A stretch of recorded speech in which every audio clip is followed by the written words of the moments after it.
प्रथम सुमिरा गणराज लादाई गणराज लहो ललना अवधपुरी माँ जन्म ले हवाई ललना जन्म ले हवाई हो ललना अवधपुरी माँ जन्म ले हवाई ललना जन्म ले हवाई हो। माता कौशल्या पिता दशरथ राजा पिता दशरथ हो ललना अवधपुरी माँ जन्म ले हवाई ललना जन्म ले हवाई हो ललना अवधपुरी माँ जन्म ले हवाई ललना जन्म ले हवाई हो। ये मैया धन्य कौशल्या तोरे भाग छोहर पद गावत हम वो मैया धन्य कौशल्या तोरे भाग छोहर पद गावत हम वो।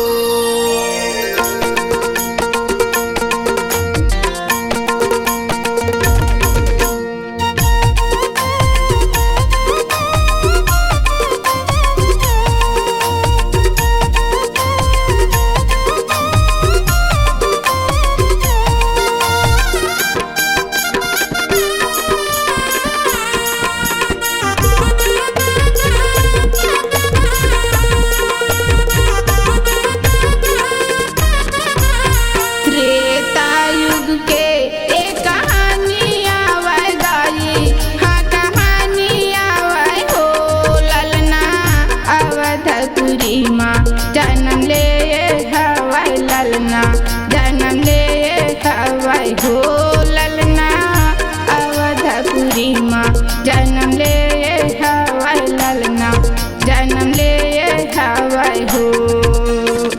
चैत महीना शुक्ला नवमी है दाई शुक्ला नवमी है हो ललना अवधपुरी माँ जन्म ले हवाई ललना जन्म ले हवाई हो ललना अवधपुरी माँ जन्म ले हवाई ललना जन्म ले हवाई हो। ये मैया धन्य कौशल्या तोरे भाग छोहर पद गावत हम वो मैया धन्य कौशल्या तोरे भाग छोहर पद गावत हम वो।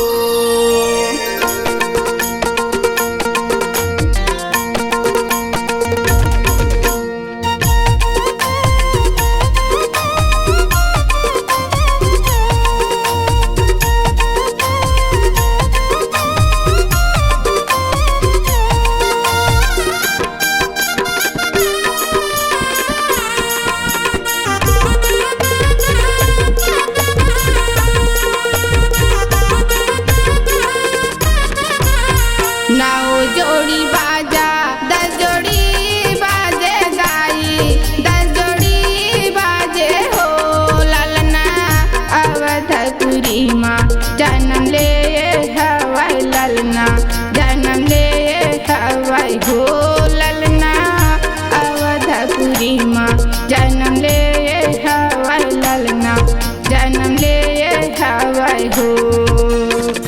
राम लला के दरस बर जा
ललना जन्म ले हवाई हो ललना अवधपुरी माँ जन्म ले हवाई ललना जन्म ले हवाई हो।